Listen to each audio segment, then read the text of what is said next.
आज हम चर्चा करेंगे हिंदी व्याकरण के टॉपिक सर्वनाम पर। आइए देखते हैं सर्वनाम किसे कहते हैं। सर्वनाम की परिभाषा। सर्वनाम शब्द का अर्थ है सबका नाम।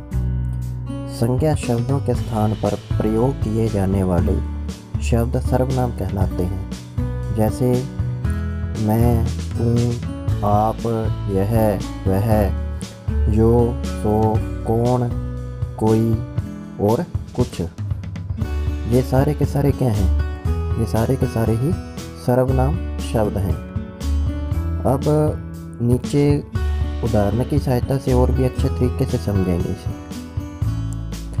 अब पहली लाइन देखें क्या है उदाहरण में। पहली लाइन जो दे रखी है, सुभाष एक विद्यार्थी है। ठीक है जी, सुभाष क्या है? विद्यार्थी। किसका नाम है? एक विद्यार्थी का नाम है। नाम आते ही ये क्या हो गया? संज्ञा। ठीक है जी। अब यहाँ पर बात हुई कि संज्ञा के स्थान पर काम आने वाले शब्द। ठीक है, संज्ञा के स्थान पर काम आने वाले शब्द जैसे अगले उदाहरण में देखें, सुभाष जो था वो क्या था? संज्ञा था। लेकिन हर लाइन में सुभाष का नाम बार बार नहीं लिया गया। सुभाष की जगह है किन शब्दों का प्रयोग हो गया? सर्वनाम। अब देखो, वह रोज स्कूल जाता है। वह रोज कौन? सुभाष। अब सुभाष की जगह कौन से शब्द का इस्तेमाल किया गया? वह। अगले वाक्य में उसके पास सुंदर बस्ता है। ठीक है, उसके पास सुंदर बस्ता है। किसके पास? सुभाष के पास। ठीक है, अब यहाँ पर क्या है? संज्ञा है। लेकिन संज्ञा का इस्तेमाल नहीं किया गया।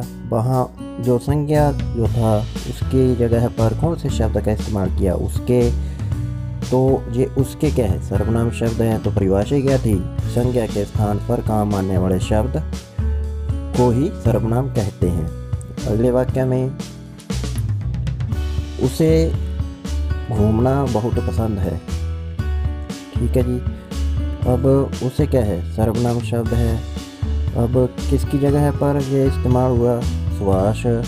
सुभाष क्या है? संज्ञा है। ठीक है, तो नीचे लिखा भी हुआ है उपयुक्त वाक्यों में सुभाष शब्द संज्ञा है तथा इसके स्थान पर वह, उसके, उस शब्द संज्ञा सुभाष के स्थान पर प्रयोग किए गए हैं, इसलिए ये सर्वनाम है।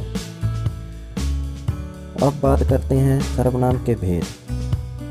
सर्वनाम के 6 भेद होते हैं। पहला भेद है नंबर 1, पुरुषवाचक सर्वनाम। अब पुरुषवाचक सर्वनाम के भी आगे 3 भेद और होते हैं। 3 भेद और कौन से होते हैं? उत्तम पुरुष जो बोलने वाला होता है, अपनी बात को बोलकर बताता है, वो उत्तम पुरुष में आता है। मध्यम पुरुष जो बात सुन रहा होता है, सुनने वाला व्यक्ति मध्यम पुरुष में आता है। अन्य पुरुष जिसके बारे में बात हो रही है या जिस व्यक्ति के बारे में बात हो रही है वो आ जाता है अन्य पुरुष में।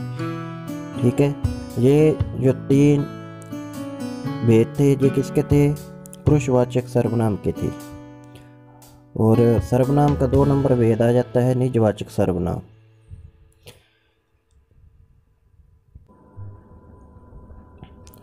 और 3 नंबर भेद है निश्चयवाचक सर्वनाम। 4 नंबर भेद है अनिश्चयवाचक सर्वनाम। 5 नंबर भेद है संबंधवाचक सर्वनाम। 6 नंबर भेद है प्रश्नवाचक सर्वनाम।